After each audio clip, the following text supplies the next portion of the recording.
Asterix at the Olympic Games was the 12th adventure in France's second most popular comic book series, and in 2008 it was adapted into the third live-action Asterix movie. It certainly is the most unique of the adaptations, in that it is the first that all fans of the series can agree was bloody awful.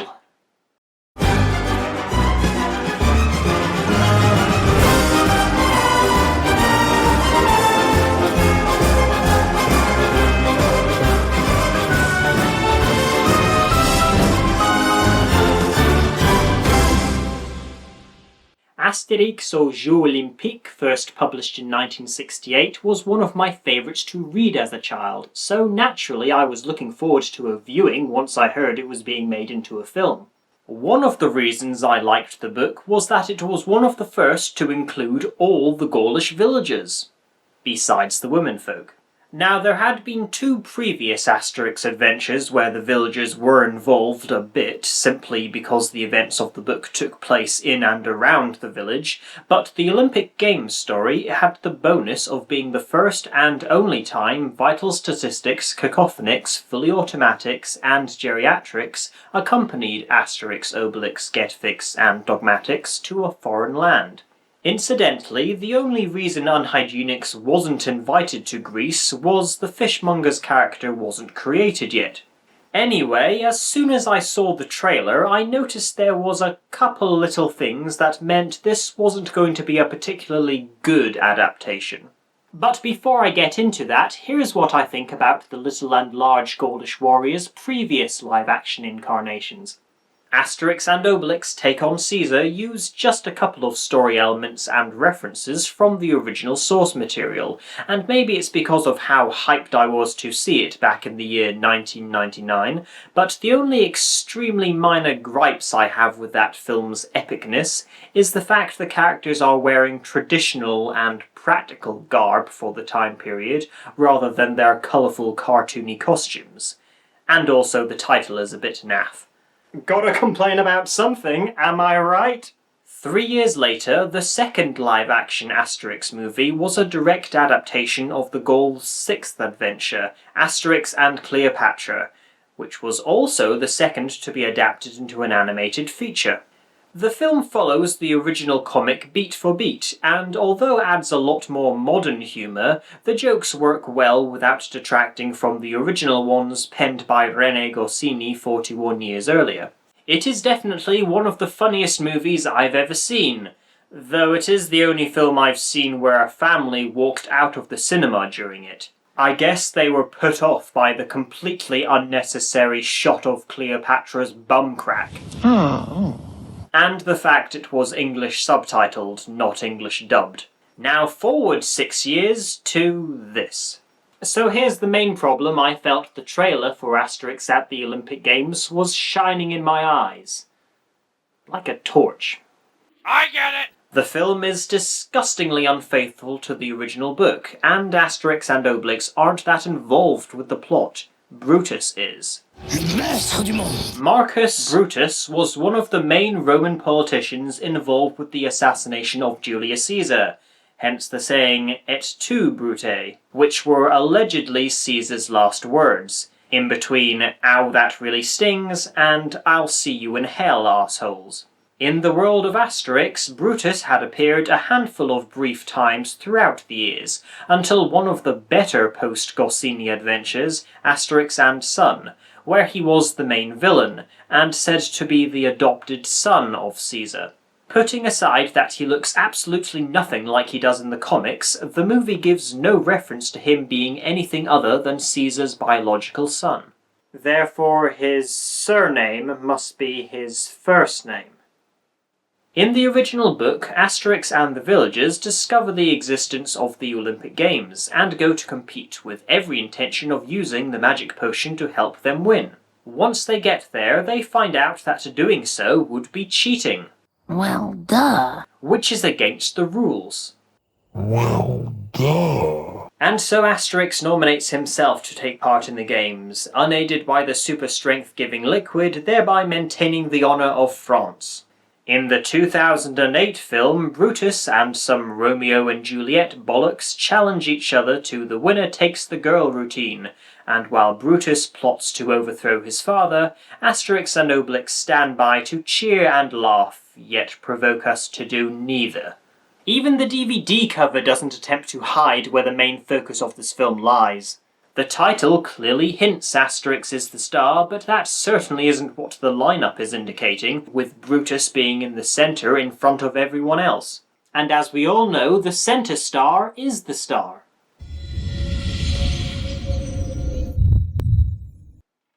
Damn it, editor, whose side are you on? Mine or the movies? Thanks for reminding me I could be watching Chicken Run right now. So we at least start off on a promising note as we begin swooping on down to the little Gaulish village to meet Lovesix. A relation of tragicomics, no doubt.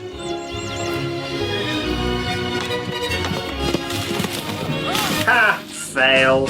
I'm on my way from misery to happiness to thee. One dull credit sequence later, Greece's Princess Irina receives our wandering vagabond's spool of thread. Oh no, he must want me to repair another one of his socks. Actually, it's a message stating via poem that the young man she has never met will be with her in 3 days' time. Stalker alert? Luckily, she is charmed by this, and not freaked out, which I'm sure she would become if Lovesix resembled any of the other Gaulish villagers. Unless, of course, the princess has a thing for moustaches and gigantic noses. My heart will be yours in just 3 moons. Hang on, what does Patrick the poet mean by just 3 moons? Does he seriously intend to spend over a month walking from the tip-top of France to presumably Athens? Would be perfectly doable in 3 days with aid from the magic potion, as demonstrated by Asterix here, here and here, but Lovesix is only shown walking during his montage. And I've just realised how close his name is to Love-Sex. I suppose some men would walk 2,000 miles to do it with a princess. Hey, oh. To the back like the other. Oh, sorry, bro. I thought we were lining up in order of how douchey we are. I suppose it's time to mention that according to the Wikipedia article I glanced at, this film contains celebrity cameos. Yay! There's Peter Ustinov, Peter Lorre, muscular Frankie Howard, and Ron Howard's brother, Clint. Strange, you think they would have used sports-related personalities. And people who aren't dead.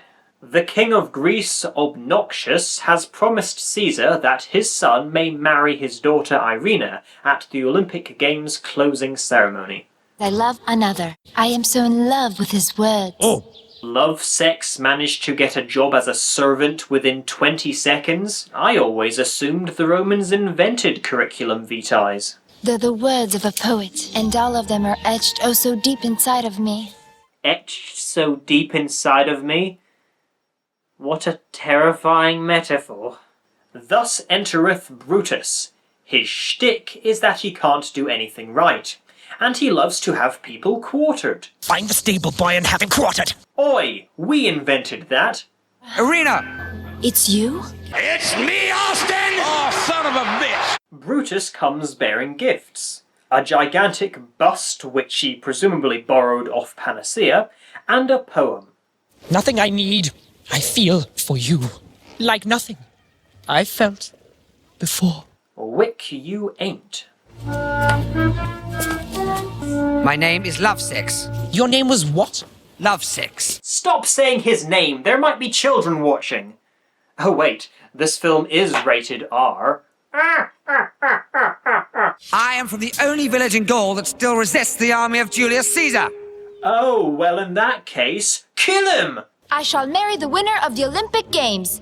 And even though King Obnoxious could say tough titty to his daughter, thereby keeping in good terms with Caesar, which is the only reason he agreed to allow Brutus to marry Irina, he says, So be it. 15 minutes into the film and Asterix appears, accompanied as always by his empty-headed friend Obelix, who is annoyed because his clothes are making his bum look big. Obelix is once again played by acclaimed French actor, the increasingly erratic Gerard Depardieu, whereas the actor who played Asterix in the previous two films is now being played by French Leonardo DiCaprio. Excuse me, Roman. Is someone chasing you?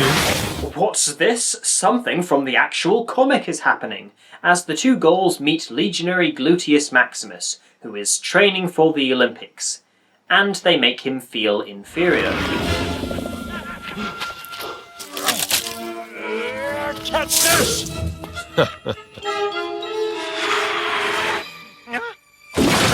In the book, Obelix amusingly threw back a larger tree because Maximus's one accidentally hit him. But his reason for throwing it in this film is because... If there weren't any trees, this wouldn't have happened. That's the problem with forests. You can't see the wood for the trees. Yeah. It's been a few years since I actually read an Asterix comic, but I don't recall them being this painfully unfunny. Come on, then. Wendy, I can fly! Look, Six came back! Whoop-de-fucking-do, said the postman. Sweet, Clint Eastwood is in the house. Actually, Caesar is being played by Alain Delon, which is apparently a pretty big deal since he gets his own special box in the opening credits and on the DVD cover. Caesar does not age, but he matures. And regardless of how great an actor this person is, this sequence goes on for, no joke, nearly 2 minutes without anything resembling a joke occurring. Unless that is supposed to be the joke. Hail? It's Walter Matthau, or Christmas Bonus, who was one of the minor antagonists in the first live-action Asterix movie, and the first villain in the first Asterix adventure, though the portrayal of the character there and here in no way resembles the comics character. Open it. The code. Why is he now the bouncer for Caesar's palace? Hail, Caesar! If I complain that the Romans aren't saying are they, then I'd have to complain that no one is speaking with their nation's accent, and pointing that out would be a waste of time. And there's one thing I don't do in my videos, and that's waste time. Speaking of voices, is it me or is the chap doing the dubbing for Caesar blatantly voiced by an Asian man? A Roman runs faster than others, jumps higher, throws further. Brutus offers his dad a Greek olive, but Caesar is cautious as each time his son has given him an edible souvenir, it has poisoned his taster. Oh, you'll be all right. You will. Apparently Julie is choosing to accept this as a massive coincidence, which I'm certain would be grounded proof that he is too senile to govern an empire.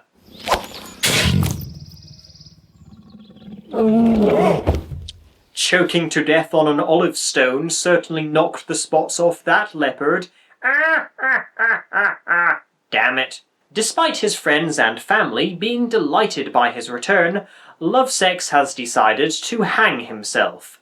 Oh, for God's sake, he can't even do that right.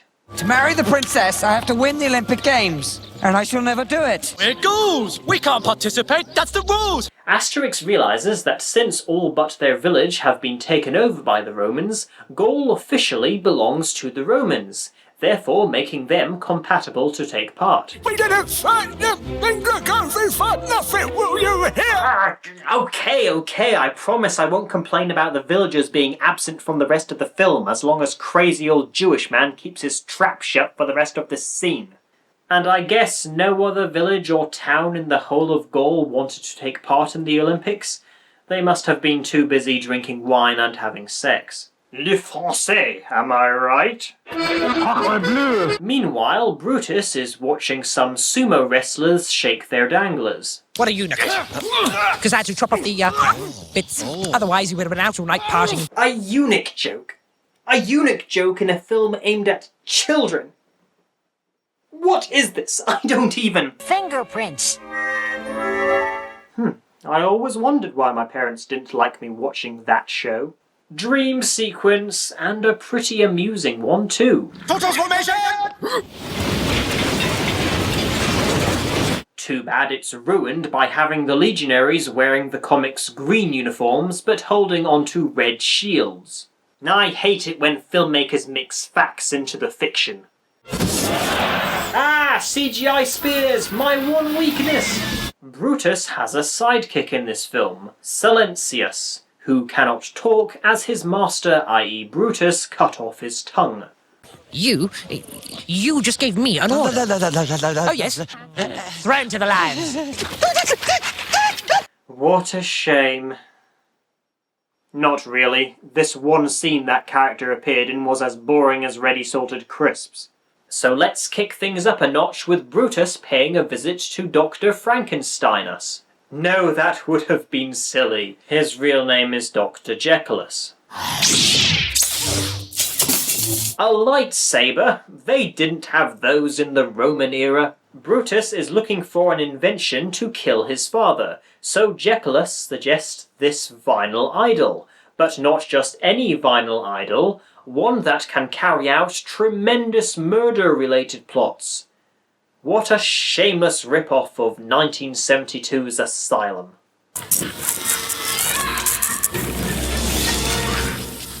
Covered in Pus, alias Ronnie Corbett, offers up some poisonous bath salts, because that was somehow outside Dr. Jekyllus' capabilities.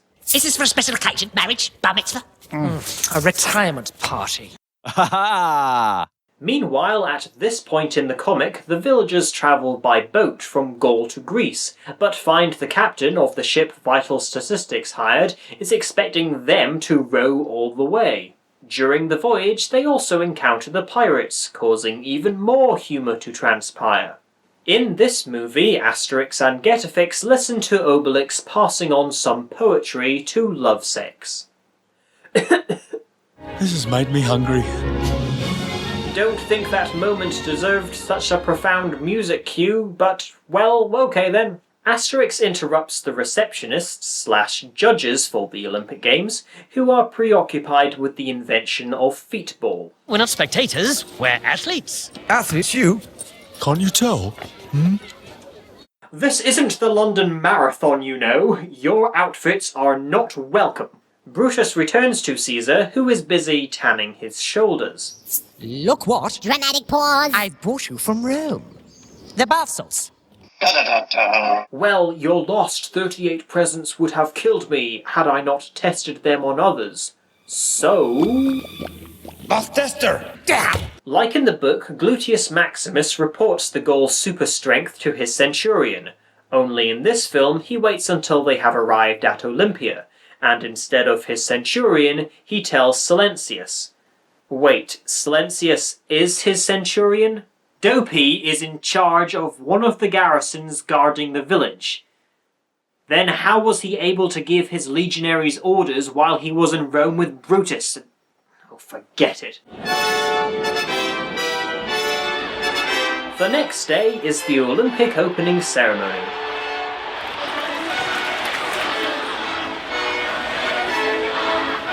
Ours was better. We had Rowan Atkinson. She's gorgeous. I can tell that from this distance because the magic potion is great for your eyesight. Hail, father! Fuck off! Then we watch an Egyptian throw a javelin. Riveting stuff. Excuse me, my feet coming through. How did Cacophonix get here so quickly? He certainly wasn't on the same boat Asterix and co took, since they are surprised to see him later. Did he stow away on the ship? Or perhaps strapped himself to telegraphics and went by air? Yay! What a great voice! Well, thanks. Dr. Jekyllus has brewed Brutus some EPO. Steroids! First time I've seen him without a breastplate. It deceives the eye a bit. Just like Grun's keeper Willie. but Brutus pops a leg muscle. I haven't been this on the edge of my seat since Neville lost control of his broom. I'm no doctor, but shouldn't blood have been pouring out of him, not air? Oh, Asterix is actually about to do something, and we're only 45 minutes in. Obelix takes the ball, and it's good! It's good! Stop it! It's their magic potion. We can't win. What did you just say? Why, in the name of Greek buggery, didn't you mention this to your superior officers? Oh wait, he did tell his commanding officer, who doesn't have a tongue. Or a single brain cell, apparently. I accuse these Gauls of taking a magic potion that makes them invincible! The judges call Asterix and Obelix to take a breathalyzer test, because urine hadn't been invented yet. Predictable WTF explosion in 3, 2, 1... Where's the kaboom? There was supposed to be an earth-shattering kaboom. The Gallo-Roman sportsmen are disqualified. Bravo! And the winner of the competition is thus Greece! If you don't bring back the games, it won't be just your marriage you'll be losing, but your status. Get out of here! Helmet! I'm not sticking my helmet up there. It's not over yet. I doubt patting his penis is going to solve anything, arse turd dicks. Obelix will teach and train you to fight. You had to drive the punch through from the shoulder. Excuse me, sir.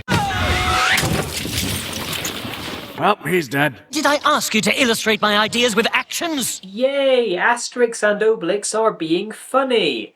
And it only took 53 minutes. No, don't we look sulky? There has of course been fan speculation over Cacophonix's preference, and this film does its hardest to confirm it. That's so beautiful. I love it. A pink rose that makes you, you what? That makes you fall in love with her. Well, haven't seen this premise before. Anyone there? No, nobody. His strength's unbelievable. Really? Let's see. No, princess! Lovesec said he was strong, not a good catch. Besides, you saw how far he chucked that ball. Sausage time! Aw, how cute. Get on with the plot! You, my princess. I'm not decent. No matter. Oh no, my balls! They're gone! When the Three Stooges turned down his offer of a lifetime supply of hotel pillow chocolate, Brutus threatens to, you guessed it kiddies, have them quartered. Next scene, Brutus informs his fellow Roman athletes, whom we never see taking part in the games, that it's time he unleashed his next secret weapon, Humongous. So, what in the name of unnecessary smells was the point of covered in pus? Never mind that shit. Here comes Mungo. Here I am, stuck in the middle with you. Yes, I'm stuck in the middle with you. I sure hope the actors were supplied with plenty of suntan lotion. Would have been a double disaster to appear in a shite film and get a nasty sunburn. Here we go.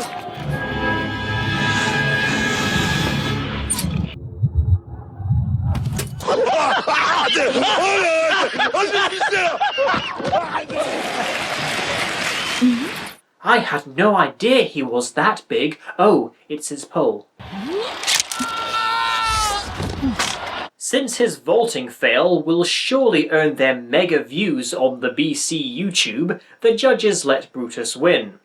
Also because Silencius provides a looming threat. Are you three seriously scared of that wimpy little dweeb? Slap his ass and he'll go crying to mummy. Then it's Asterix's turn, but no build-up needed. It's not like he's supposed to be the star of the film.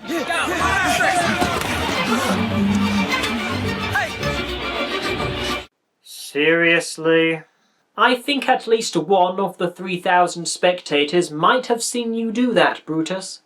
Brutus is the winner! You'll be hearing from the French, German, Greek, Spanish and Egyptian solicitors about this. Asterix stands before Caesar and convinces him to right these wrongdoings, just like he did in Asterix et le Surprise de César. Caesar cancels the results of all previous contests. The champion will be the one who wins the last event. Are they, you slanty-voiced bastard?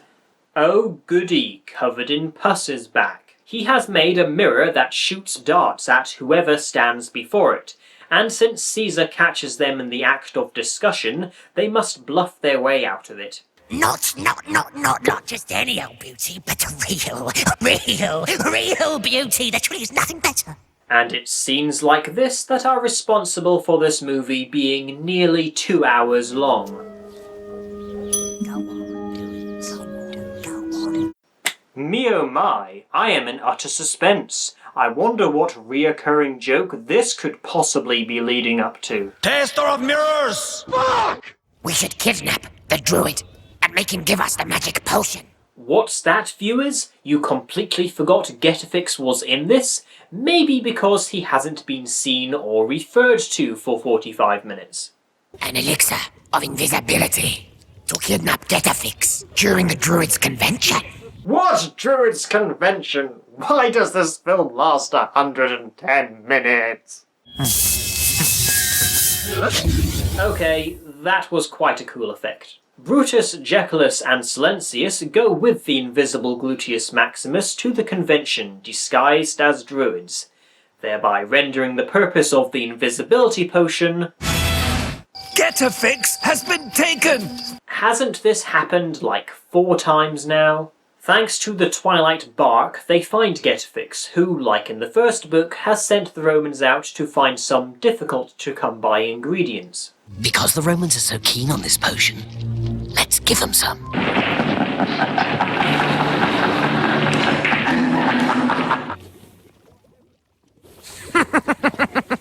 It's surely a trap. Eeny, meeny, miny, you. Pardon me for pointing out this insignificant point, but how did Getafix make the magic potion without the ingredients? You'll have to hit someone.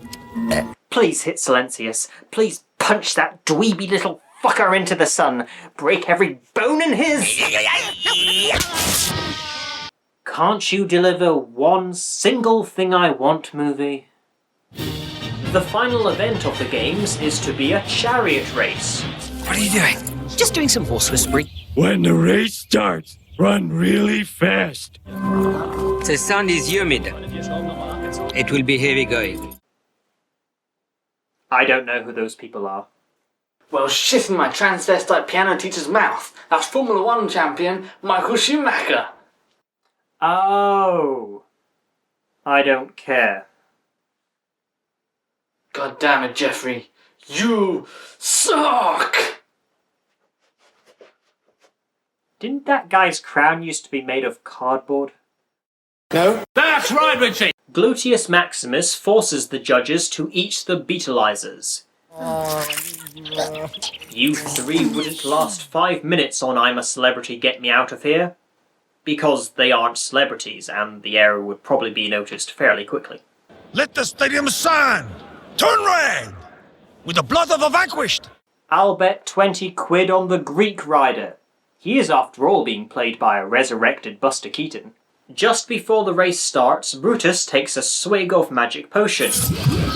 How is he, being super strong, going to help the horse run faster? He only puts it to use twice, and I thought the agreement was Rome wasn't going to be allowed to cheat. Looks like another thing the Romans didn't invent was consistency. It's impossible!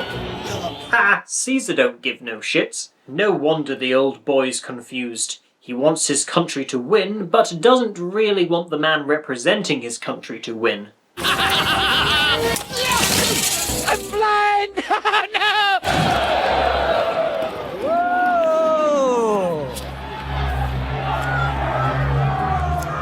sheepskin? Dogmatics has disappeared. And it was around the hour-and-a-half point that I realised if this film didn't care, why should I? With only he and Lovesexy still in the race, Brutus gives his chariot a taste of magic potion, drastically increasing its horsepower. Vroom vroom. And while he's busy winning, some of his Roman allies are reenacting a scene from Monty Python and the Holy Grail. I then say, as we rehearsed, I arrest you in the name of the law. Ooh, Bush? No, not you. Until you come and get him, we're not to enter the room. No. You stay in the room and make sure he doesn't leave.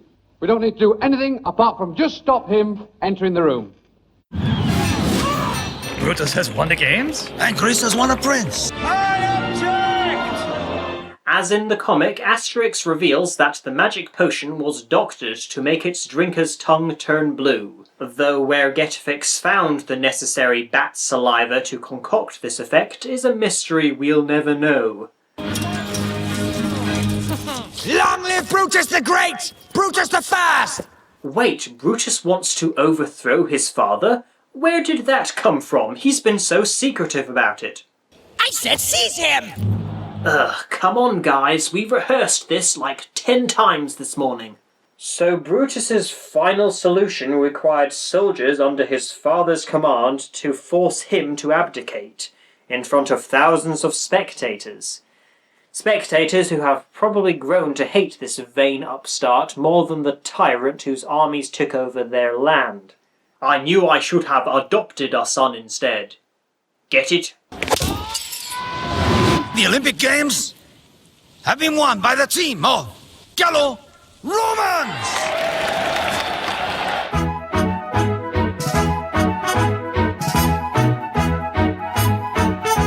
And so Lovesexy and Irina can finally get married. But who gives a flying meniere about that? Oedipus is here.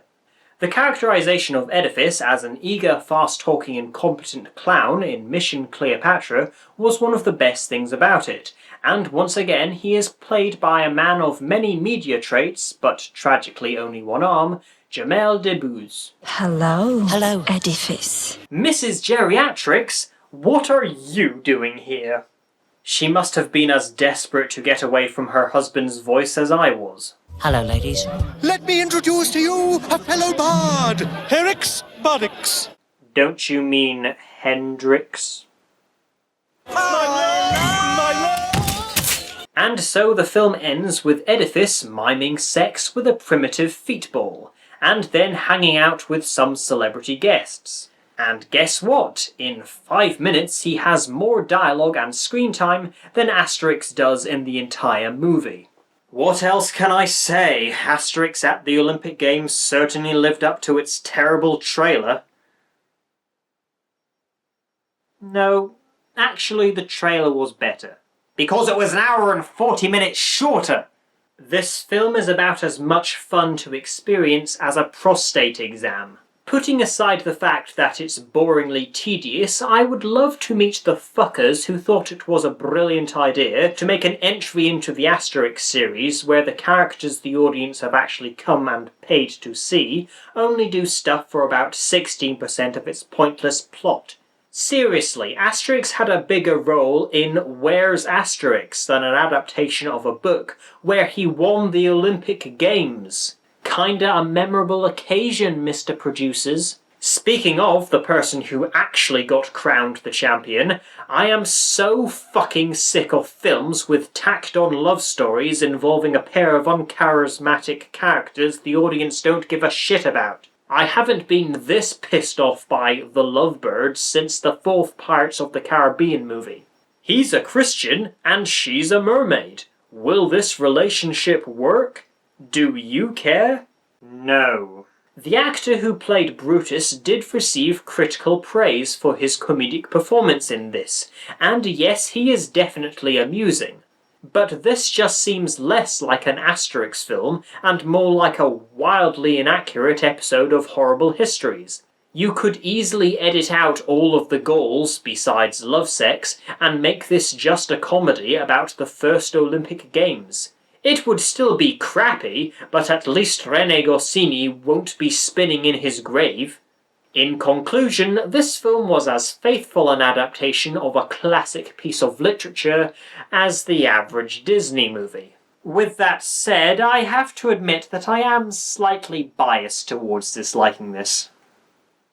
I just don't like watching sports. Playing them is a different matter. Ooh. Wait, is love sex in this game too? There's Love Storix, Mr. Loverboy, back from Greece. Then I'll pass, and just do one of these puzzles instead. This is Jeffrey Kitsch saying the makers of this film can all go blow a beetle.